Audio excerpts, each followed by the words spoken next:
como pilares que la escuela del siglo XXI debería, ¿no es cierto?, hacerse cargo. Mucho más allá, ¿no es cierto?, del aprendizaje de las asignaturas cotidianas que todos conocemos.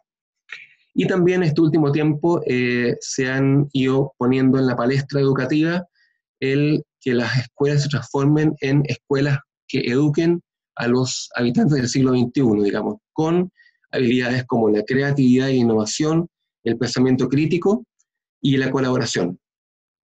Esto, sin ninguna duda, implica saltar desde la perspectiva de los contenidos al paradigma del desarrollo de habilidades y competencias multidimensionales, es decir, que surjan de los colegios personas que tengan competencias para desarrollarse en un mundo cada vez más cambiante.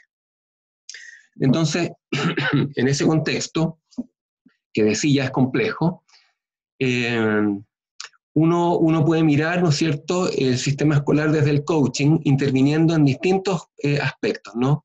Y aparece el mundo de los directivos, el mundo de la comunidad, el mundo de los estudiantes o de los alumnos, el mundo de las familias y el mundo de los profesores, como los clásicos, ¿no es cierto?, actores de los sistemas educativos. En esta presentación, si bien yo he intervenido desde el coaching en los otros aspectos, en los otros estamentos, me voy a centrar en el mundo de los profesores, porque además quiero contar que lo que voy a decir es fruto de conversaciones con los docentes, en donde he tratado de ir metiendo, como dije hace un ratito, el germen de la ontología, ¿sí? Entonces tienen que ver con conversaciones cotidianas, que se dan en el día a día escolar durante varios años. Entonces, voy a contarles distintos temas, distintos tópicos de conversación que a mi juicio han ido impregnando el quehacer docente con distinciones de la ontología del lenguaje. Entonces, les propongo que partamos. Aquí vamos. Entonces, lo primero es decirles que he acompañado, ¿no es cierto?, la labor docente desde la mirada, constituyendo una especie como de un caminito, como de un camino, digamos, ¿no es cierto?, de formación docente desde la ontología. Y una de las primeras conversaciones que he tenido yo y que tuve fue el llevar las preguntas al reino de las respuestas. Muchas veces yo he pensado que los colegios, sobre todo los de corte más tradicional, entrenan, digamos, a los alumnos para que digan las respuestas, digamos, ¿no?, que se necesitan decir a través de las evaluaciones, pero también los profesores. Entonces, muchas veces los colegios son sistemas en donde están mucho más preparados para recibir respuestas que preguntas. Entonces, para mí es central, digamos, y así lo he hecho saber a los profesores, y lo hemos conversado con ellos, traer el mundo de las preguntas, ¿no?, el arte de preguntar, y sobre todo de responder preguntando, ¿sí? A mí me encantan los docentes cuando en conversaciones con los alumnos preguntan algo y los profesores responden preguntando otra cosa, digamos, ¿no? Porque eso genera una expansión de la conversación, de alguna manera siento que abre la conversación y se abren posibilidades, ¿no? Entonces, en este camino he invitado mucho a los docentes a soltar las certezas y explorar, ¿no? También a reflexionar qué tipo de interacción haces y permites que se haga en tus clases, cómo es el mundo de las preguntas, ¿no es cierto?, en tu espacio educativo. Y los he invitado a mirar cómo la interacción bien llevada abre posibilidades y nuevos mundos, digamos, ¿no?, de aprendizajes. El asunto es agrandar las conversaciones con preguntas, de modo de ir expandiendo y profundizando el aprendizaje. Otro aspecto, digamos, que a mí me ha interesado mucho conversar con los docentes, es que esta idea de que aprendemos en un contexto emocional, o aprendemos gracias a un contexto emocional, ¿no? Y ahí aparece, ¿no es cierto?, la conversación con los docentes de cómo construyes el clima emocional de tu sala de clase. Y esta pregunta, que a lo mejor para los coaches puede resultar como relativamente obvia, digamos, ¿no? De una manera muy sorprendente, para muchos docentes no lo es. ellos saben que hacen algo, que crean como ellos hablan como de una buena onda, como de un clima positivo de sala de clases, ¿no? Pero a veces no logran articularlo del todo, cómo lo hacen. Entonces, a mí me encanta profundizar con ellos en esta conversación. Y ahí aparece el tema, por ejemplo, de la confianza, ¿no? Que es la emoción, a mi juicio, base para que ocurra el aprendizaje. Entonces, hemos hablado muchas veces de cómo construyes la confianza con tus alumnos y en tu sala de clase. Cómo es tu lectura de las emociones de la sala de clase, de las emociones del grupo y de cada alumno, ¿no? ¿Te das tiempo de hacerlo? ¿Cómo lo haces? Etcétera, ¿no? Mira esto, cómo escuchas tus propias emociones, ¿no es cierto? ¿Qué es lo que te va pasando en la interacción con los alumnos en tu mundo emocional? ¿Cómo llegas, desde qué emoción llegas a hacer clases, ¿no es cierto?, a un determinado grupo? ¿Cómo las experiencias anteriores con un cierto grupo van condicionando que ciertas emociones, ¿no es cierto?, tomen, ¿no es cierto?, tu deriva emocional cuando haces clase en una sala? En fin, también los invito a mirar cuál es el tipo de vínculo que construyen con esas salas de clase y el tipo de interacciones, porque es a través de los vínculos y del tipo de interacciones es que vamos a construir un determinado clima emocional. Muchas veces yo pienso que cuando uno habla de un buen clima emocional en la sala de clase, yo estoy pensando en un profesor que establece una conexión con los alumnos. Y por una conexión positiva y nutritiva con los alumnos, yo entiendo un profesor que tiene la competencia para que el alumno sienta que está siendo visto, escuchado, contenido, sostenido, sin juicios y sin críticas, por ser lo que él o ella es. Esta es una habilidad que a mí me parece central y que de alguna forma establece como un piso, una base para que se produzca el aprendizaje efectivo. Por último, quiero mencionar que en 1998, en una investigación también de la UNESCO, que participó un chileno que tiene una investigación muy profunda respecto del clima emocional, que es don Juan Casasus. En esta investigación hubo 14 países que participaron, 160.000 casos estudiados, una muestra inmensa, que investigó los factores que inciden en el aprendizaje de los niños. Y pusieron en la mesa 42 variables, ¿no?, que podrían afectar el rendimiento. Y vieron el impacto individual y compartido de estas 42 variables. Y adivinen qué, después de años de investigación, se llegó a la conclusión de que hay 4 variables que por lejos son las que más inciden en el aprendizaje de los niños. Una es el estatus socioeconómico. Segundo, la gestión de la escuela, o sea, que una escuela que funcione. Tercero, el mundo atribucional del profesor, digamos, ¿no? Si un profesor cree que un alumno va a aprender, probablemente ese alumno, adivinen qué, va a aprender. Si el profesor cree, ¿no es cierto?, atribuye a ese alumno que no tiene competencias para el aprendizaje, adivinen qué, ese alumno probablemente no va a aprender pese a todo el esfuerzo que haga. Pero la variable que por lejos más influía en el aprendizaje de los alumnos era el clima emocional del aula. Cuando este se veía afectado, el retraso equivalía aproximadamente a casi 2 años de aprendizaje. Y es una investigación concreta, seria y profunda. Bien, otro aspecto que he conversado también con los profesores en este tiempo en que he intentado llevar el coaching al mundo de la sala de clase. Dime cómo conversas y te diré qué profesor eres. Un buen docente, a mi juicio, sabe abrir diferentes tipos de conversaciones y tendrá más éxito en su labor pedagógica si es que sabe incorporar los tipos de conversaciones, muchas de ellas las que vemos en el coaching, u otro tipo de ellos. Las conversaciones son una danza en donde nos transformamos juntos, digamos, ¿no? Y siempre he invitado a los docentes a ver esta conversación de ellos con los grupos de alumnos como una danza, en donde ambos se van transformando. Las conversaciones que surjan de los aprendizajes generan, digamos, el territorio fértil para que ellos puedan ocurrir, ¿no es cierto? Y muchas veces le pregunto a los profesores y que reflexionen, ¿qué conversaciones son posibles en tus clases y cuáles no?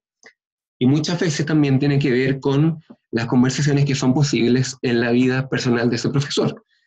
Si el mundo conversacional de un profesor es chiquitito, adivinen qué, en la sala de clases probablemente ese mundo de conversaciones también va a ser chiquitito o no va a poder expandirse mucho más allá.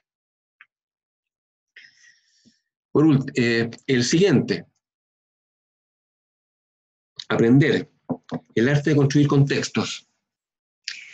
A mí me ha interesado mucho invitar a los profesores a que piensen que ellos son una especie como de maestros para construir contextos para el aprendizaje, igual que los coaches, de alguna forma. En el sentido de que el texto, el contenido, digamos, ¿no? Aquello que ponen en el aprendizaje, para el aprendizaje de los alumnos, si ese contenido, si ese texto no tiene un contexto adecuado para que se pueda comprender, probablemente el aprendizaje va a costar mucho más. Es esencial que los alumnos hagan relaciones que cobren sentido para ellos con sus propias vidas para que puedan comprender los nuevos aprendizajes. Entonces, hemos tenido conversaciones con los profesores de cómo relacionas el texto curricular, ¿no es cierto? Cada colegio tiene un texto curricular con el contexto real donde los alumnos viven, su país, su barrio, su cultura, en fin. Y esto implica desde el clima, ¿cierto?, de aprendizaje como contexto emocional propicio para que los niños aprendan, hasta la geografía de la sala. Con eso me refiero a cómo el profesor arregla la sala, ¿no es cierto?, y los materiales que están en ella para que se genere el ambiente más propicio para que los alumnos puedan aprender, ¿no es cierto?, y así generar contextos propicios para el aprendizaje.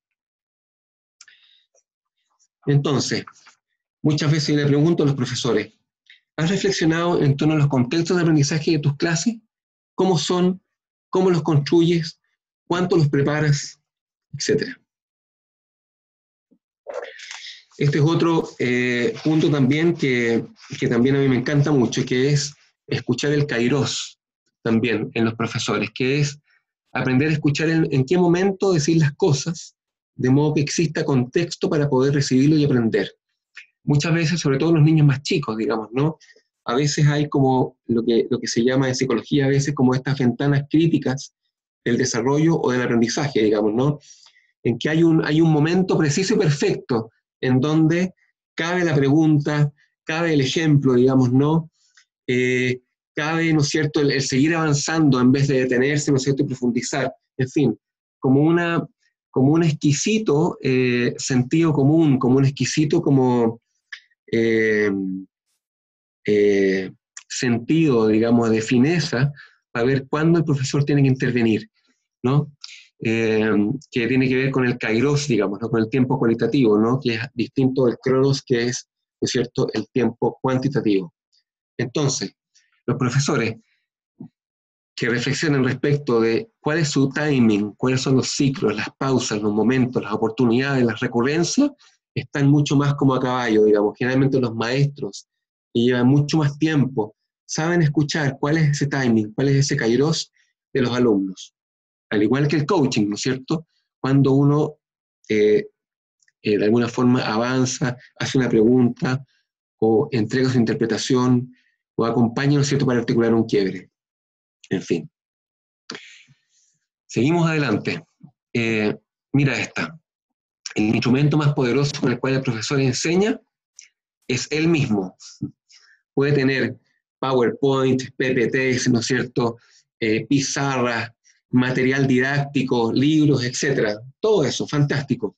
Pero finalmente, a mi juicio, el material más poderoso, el instrumento más poderoso es el mismo, ¿sí? Entonces, es una reflexión preciosa esto de que el profesor enseña desde el ser que es, desde su cuerpo, su emoción y su lenguaje. Cuando los profesores descubren esto, de verdad que yo he visto, digamos, ¿no?, las caras de asombro, de que es como una obviedad, digamos, ¿no? Pero muchas veces, pero claro, desde el que soy, es el que enseño, digamos, ¿no? Entonces, ¿cuán consciente estás de ti mismo y de la coherencia que vives y desde la cual enseñas? ¿Qué te es posible, ¿no es cierto?, desde el punto de vista del aprendizaje, tomando en consideración la coherencia en la que vives? Sigamos adelante.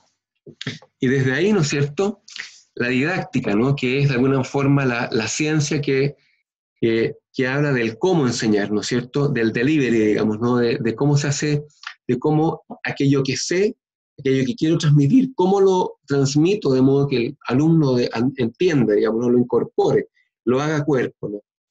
Entonces, muchas veces los límites de la didáctica en los profesores tienen que ver con los límites de su coherencia, ¿sí? Es decir, los recursos corporales, emocionales y lingüísticos que pongo a servicio del aprendizaje. Entonces, yo muchas veces les pregunto a los profesores, ¿qué recursos didácticos puedo desplegar y sostener desde mi coherencia? Si mi coherencia, ¿no es cierto?, es más limitada, más chiquitita, más, de alguna forma, más rígida, ¿sí? O puedo tener una tremenda expansión en el ámbito lingüístico, a lo mejor en lo emocional más chiquitita, o en lo corporal así más rígido, en fin, lo que sea, ¿no? Probablemente no me va a permitir contar historias poniendo mi alma, poniendo mi emoción, poniendo, digamos, mi cuerpo, o cómo me hago cargo de las narrativas, o cómo uso la actuación, o las disposiciones corporales, o lo que sea, digamos, ¿no? Para mí, la didáctica se sostiene, ¿no es cierto?, sobre la coherencia cuerpo, emoción y lenguaje. Me parece fantástico que los profesores puedan ser conscientes de ella. Ahí puse en la foto, ¿no es cierto?, al gran maestro de la Sociedad de los Poetas Muertos, digamos, ¿no? Que de alguna manera creo que la foto lo dice todo en términos de cómo desde su coherencia le era posible una didáctica que le permitía tocar el alma de sus alumnos. Sigamos avanzando. Otra conversación que a mí me encanta también tener con los profesores es reflexionar respecto de su historia relacional. ¿Y eso por qué? Porque la educación, a mi juicio, ocurre en un contexto relacional, en un contexto en donde, o sea, ya hay solo profesor y alumno, ya hay un contexto relacional, pero además está el grupo curso. Entonces, muchas veces es muy interesante reflexionar cuál ha sido la deriva relacional del profesor, cuál es su capacidad y disposición para interactuar con otros, cómo genero o estimulo interacciones en mis clases. Y ahí nuevamente aparece, ¿no es cierto?, esta foto de este profesor que de alguna forma actúa como un imán, ¿no es cierto?, como un atractor, de alguna forma, ¿no?, de jóvenes, en que los jóvenes saben que cuando este profesor se dispone, algo va pasando, digamos, ¿no? Se van generando interacciones, se van de alguna forma enriqueciendo, digamos, ¿no es cierto?, el aprendizaje desde una matriz relacional más rica. Sigamos adelante. Esta conversación es clave, yo creo, ¿no?, en el mundo de los profesores. Cuando los profesores son capaces de reflexionar acerca de la oferta que son. Así, literalmente, ¿no? ¿Qué ofertas son para los alumnos? ¿Sí? ¿Qué ofertas son desde la asignatura, digamos, que ellos tienen? ¿Qué elementos constituyen tu oferta como profesor? ¿Qué oferta eres para la comunidad? Para tus pares, por ejemplo, para tu departamento, para los papás y los apoderados, para los directivos, en fin. Y muchas veces aparece ahí un lugar como de mayor, yo diría, cierta timidez, o de alguna forma, profesores que fuera de la sala de clase les cuesta mostrar la oferta que son, en fin, se van generando como distintas como caminos y derivas para que los profesores puedan hacerse cargo de esto, digamos, de esta pregunta, que a mí me parece tremendamente poderosa. Perdón. Yo les pregunto también el cómo sostienes tu oferta, ¿sí? Y ahí se generan, digamos, también conversaciones y derivas muy interesantes. Sigamos adelante. Este me encanta también, ¿no es cierto?, que tiene que ver con mirar en educación, ¿no es cierto?, está toda esta idea del tema de los mindsets, que son como los sistemas de creencias desde los cuales, ¿no es cierto?, enseñamos, ¿sí? Y ahí en el monito que puse aparecen, ¿no es cierto?, como estos estilos, digamos, estos mindsets, estos fixed mindsets versus los growth mindset, que son más, ¿no es cierto?, que de alguna forma generan mayores conexiones y no tienen miedo, digamos, de explorar como otros mundos, digamos, y otras metodologías, etc. Y esta como conversación de educación, yo la conecto mucho con el tema del tipo observador que soy. ¿Cuál ha sido la deriva de mi vida y el sistema de creencias, los juicios maestros, digamos, que de alguna manera han ido cristalizando, ¿no es cierto?, un sistema de creencias en mí? ¿Cómo es que yo he devenido en el observador que soy, que tiene un cierto tipo de mindset, ¿sí? Cuando los profesores son capaces de explorar esto y de desafiarlo, eh, empiezan a ocurrir cosas mágicas, como por ejemplo empiezan a probar nuevas metodologías, empiezan a atreverse en nuevas cosas en las salas de clase, empiezan, digamos, a desafiarse a ellos y desafiar a sus alumnos, digamos, ¿no? Con nuevas técnicas, en fin.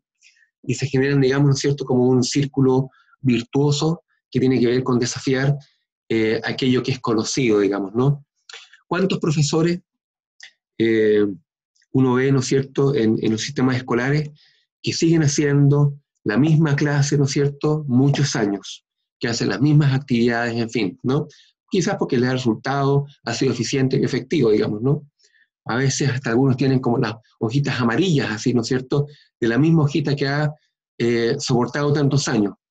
Cuando esos profesores se atreven a traspasar, ¿no es cierto?, ese encuadre, se abren mundos de posibilidades y también para ellos y para sus alumnos. Vamos adelante. Otra conversación que a mí me encanta también es el tema de mi valor como docente.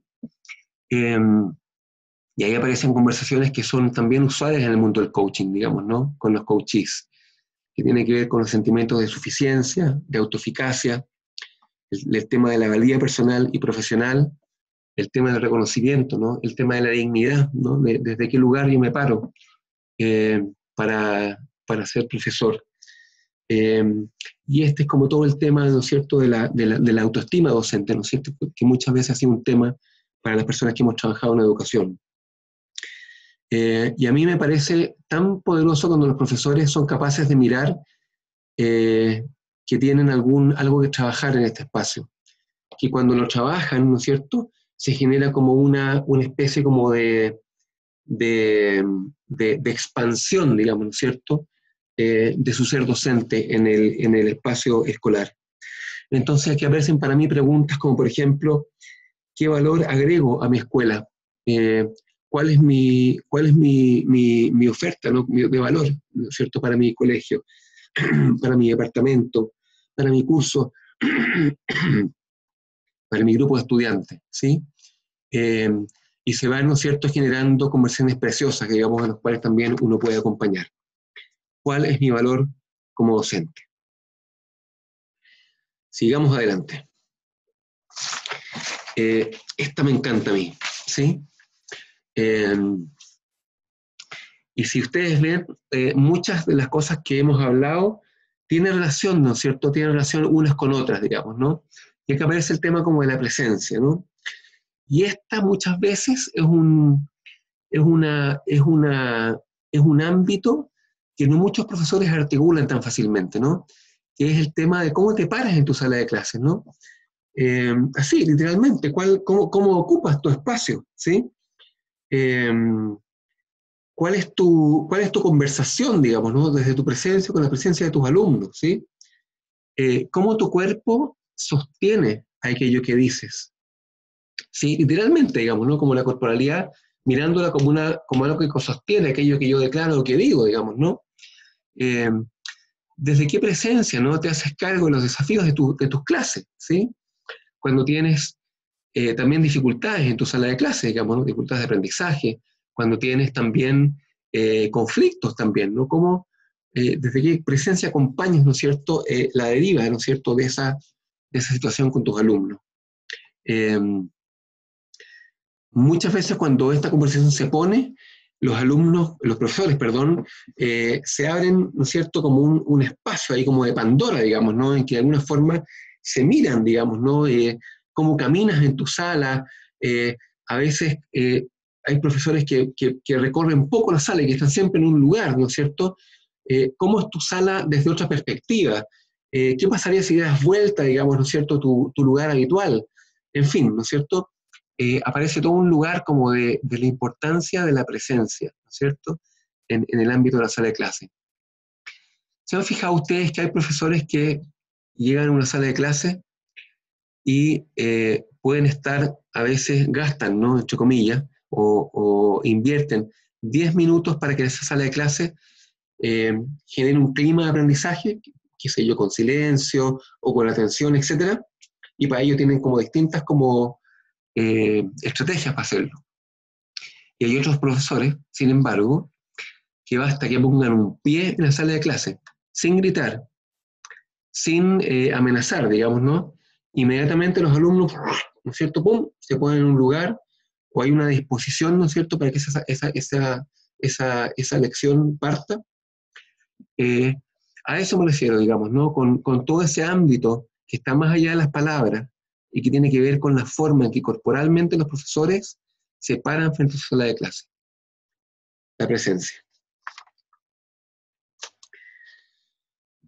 Este es otro conversación que a los que somos coaches nos aparece también muy, muy relevante, ¿no? Que tiene que ver con esto de mirar mi propio aprendizaje, ¿no?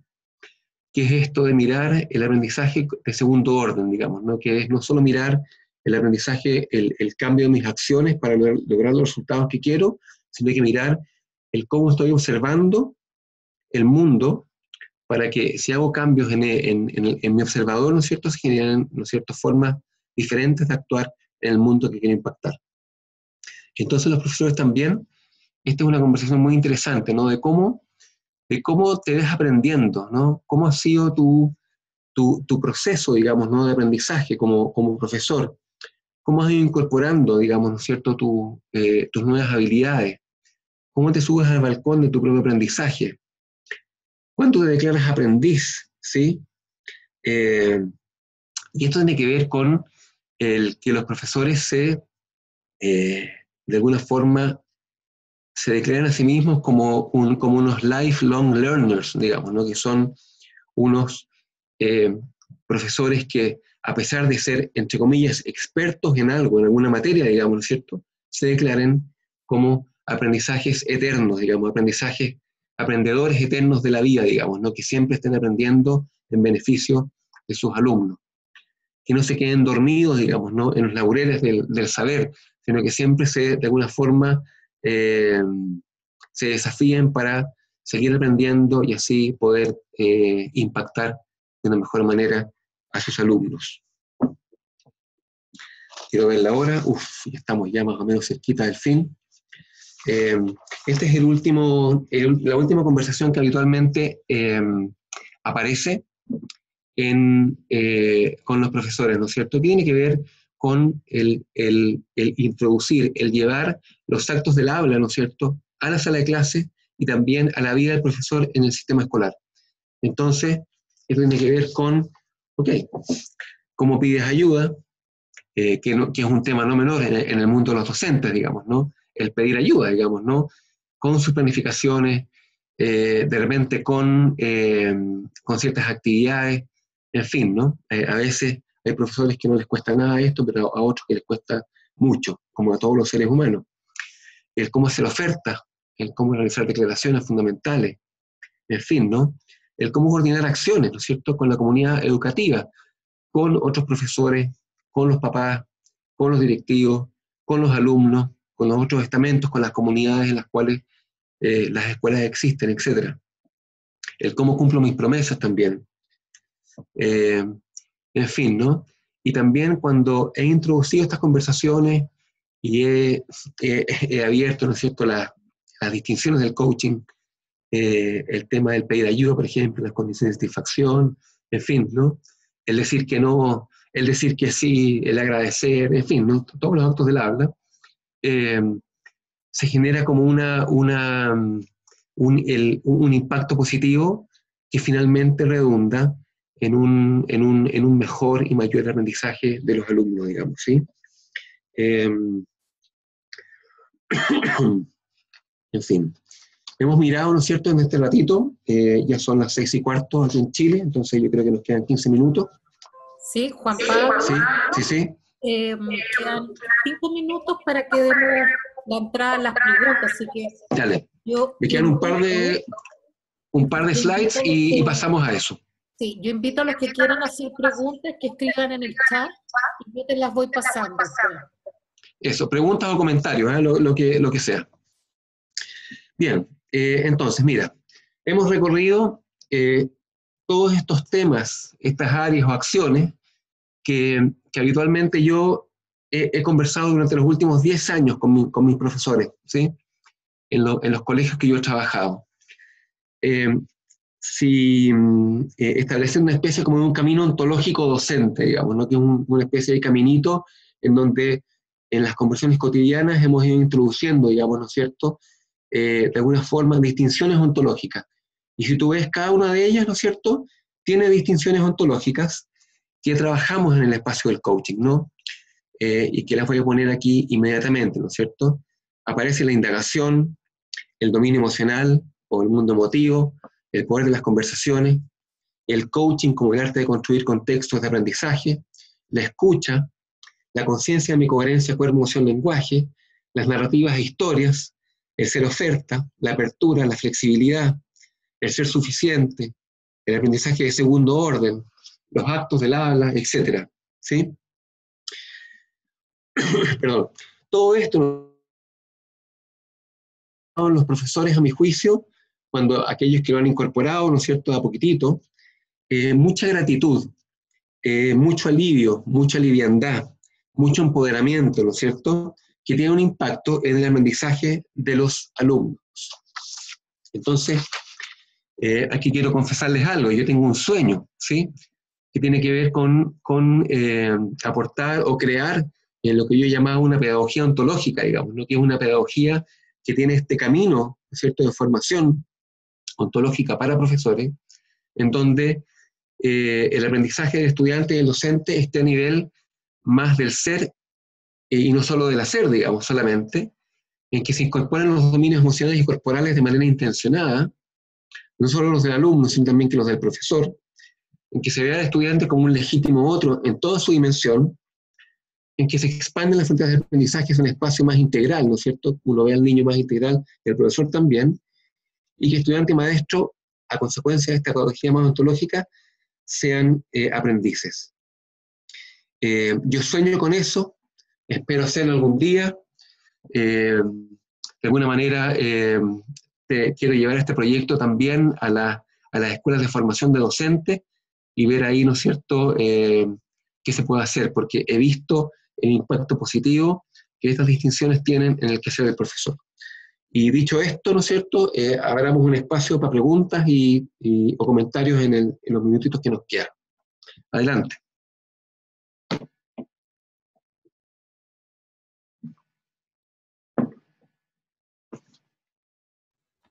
¿Estás por ahí, Carolina? Sí, Juan Pablo. Aquí, bueno, mucha gente que te está saludando. Muchas gracias. Desde Chile, Colombia, España. Muchas gracias, mucho cariño, muchos saludos para todos los coaches ahí, deben haber varios conocidos. Sí. Aquí Rubí Valenzuela, por ejemplo, dice, Juan Pablo, ¿has desarrollado una metodología para abordar todo este trabajo? ¿El trabajo que planteas? Sí, a ver, Rubí, yo diría que es una metodología en pañales, ¿no? Pero básicamente tiene que ver con una cierta recurrencia en las conversaciones, ¿sí?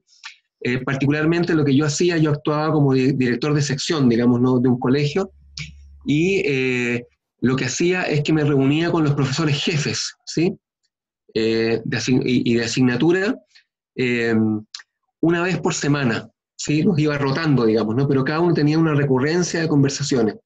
Entonces yo diría que la metodología tiene que ver con la recurrencia, tiene que ver con hacer un camino, digamos, de conversación, un camino, digamos, en que recorro todos estos temas, estos tópicos, y digo en pañales porque muchas veces a los profesores les he entregado material, o los he hecho conversar, o los he hecho escribir, ¿sí?, o hacer tareas o actividades que de alguna forma los compromete en la acción. Sin ninguna duda que tengo que, quizás, como tú bien dices, estructurar una metodología mucho más clara, pero he tratado como de hacerlo de esa manera. Oh, perfecto. Oye, Juan Pablo, dice Fiona Fraser, la presidenta de nuestro capítulo, que gracias por compartir este trabajo para una profesión tan importante, bueno, y para nuestra sociedad, la profesión tan importante que son los educadores, que sería magnífico que pudieran incorporar todas estas distinciones dentro de las aulas. Yo no sé si hay alguien que quiera hacer una pregunta para subirlo al panel acá.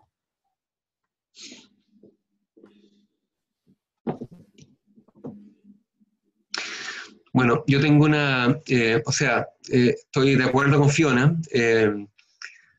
De alguna forma yo he visto, lo dije hace un ratito, digamos, ¿no? Pero el impacto positivo que tiene en el ser humano que está detrás del docente, digamos, ¿no? Del profesor. La incorporación de todas estas, de todo este trabajo que tiene una base más ontológica. Y el impacto que tiene, ¿no es cierto?, en el vivir, en cómo se vive en la profesión, digamos, en la forma en que la llevan adelante, es fantástico. Y también tiene un impacto en el aprendizaje de los alumnos, el cual no he medido, digamos, ¿no? Pero que también puede ser súper interesante medir, porque de alguna manera poder, ¿no es cierto?, presentar como evidencia para ver el impacto que tienen las distinciones ontológicas en el que sea el docente. Sería fantástico. Acá hay otra pregunta de una amiga de Chile, Loredana, capaz que te suene. Hola Loredana, imagino que es la que yo conozco. Sí, dice, te abrazo Juan Pablo, hermoso sueño ese de incorporar las distinciones ontológicas a la educación. Pero ella pregunta, ¿cuál es el mayor desafío al que te has enfrentado para vencer la resistencia de los profesores en cuanto a declararse aprendices? Wow. A ver, yo creo que por muchos años los docentes estuvieron, eran, y con esto por favor quiero decir a los amigos docentes con el mayor cariño, digamos, ¿no? Eran reyes en su reino, digamos, ¿no? En su sala de clase, a puerta cerrada.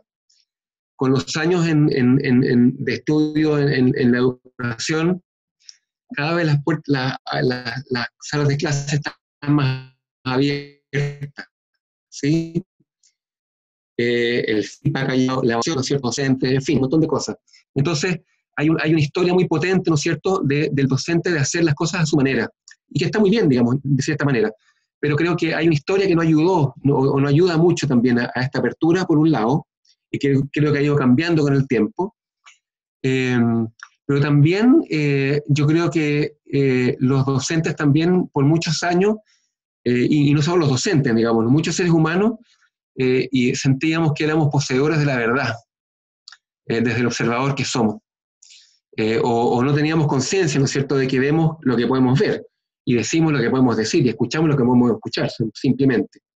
Entonces, yo siento que el coaching ontológico puede ser un regalo inmenso en términos de introducir el modelo observador y desde ahí soltar la pretensión, ¿no es cierto?, de que aquello que yo veo es lo que es, porque siento que ese puede ser la piedra angular desde la resistencia muchas veces de algunos docentes para incorporar este tipo de distinciones.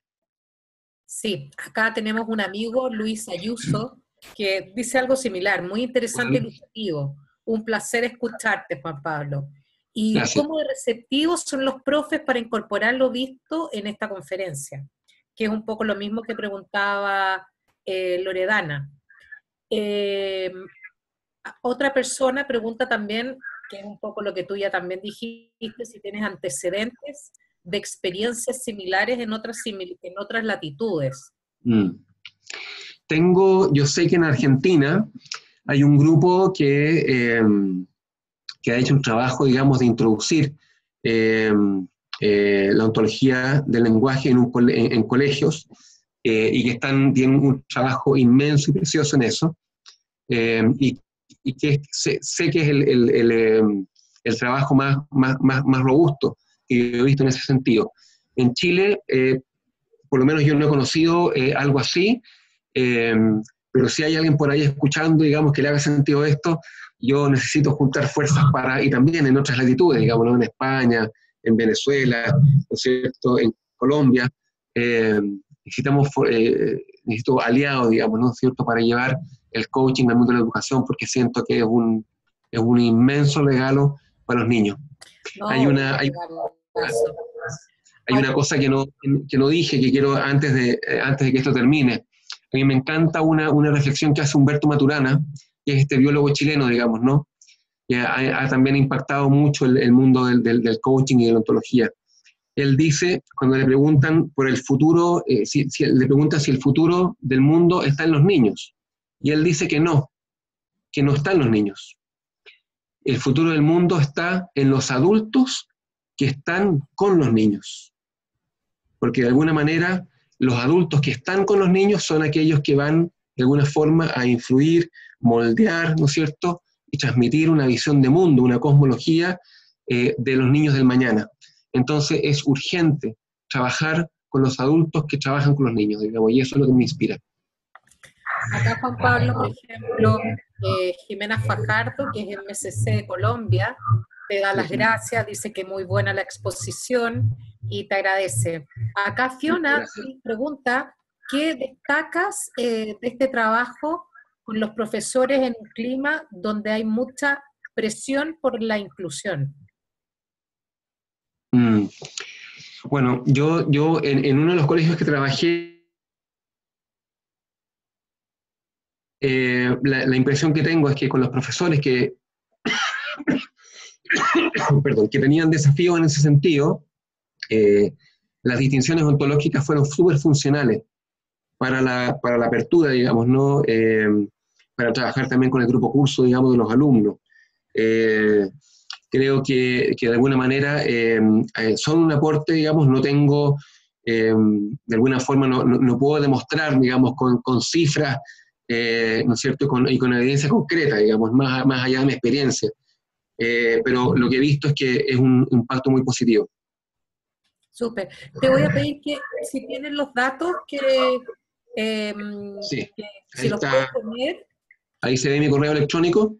Sí, jpablocontreras@gmail.com. Dicen acá que me parece que es de Chile, que estamos haciendo algunas aplicaciones de coaching en la UCIN, o UCN. Después Dalia de Venezuela dice, Juan Pablo, ahora que lo dices, hay un grupo en Venezuela que tiene una formación de profesores introduciendo herramientas de coaching. ¡Wow! ¡Qué fantástico! Se llaman Avilayes, algo así, en sus redes. Súper. Si puedes enviarme los datos de eso, sería fantástico. ¿Ah? Si puede esta amiga enviarnos los datos de eso, sería maravilloso. Dalia, si tú puedes enviarle al correo a Juan Pablo los datos del grupo de coaching de Venezuela, sería fantástico. O sea, yo no tengo duda de que deben haber, ¿no es cierto?, en los distintos países ya iniciativas en este sentido. Yo creo que nos falta, ojalá, conocernos y de alguna forma hacer más comunión en esto para llevar el coaching al aula, que creo que es fundamental. Oye, bueno, y ya parecemos ingleses, estamos justo en las 6:30, que era el término, y yo te agradezco, Juan Pablo, a nombre de todos los que hemos estado organizando esto, que es España, Venezuela, Colombia y Chile. Te agradezco por tu excelente exposición. Aquí todos dicen gracias, gracias. Muchas gracias por compartir. Rubí de Chile dice, gracias por compartir con nosotros. Y bueno, y así dicen todos el chat. Así que muchas gracias. Y Carolina, los esperamos a todos mañana en esta misma set de charlas desde las 2 de la tarde de Chile. Así es que, acá muchas todos gracias en el chat, Juan Pablo. Muchas gracias, Carolina, por esta oportunidad. Gracias a la ICF Chile también y a la ICF de todos los otros países. Y gracias a todos aquellos que tuvieron el tiempo, digamos, para compartir conmigo este espacio. Muchas gracias por sus comentarios.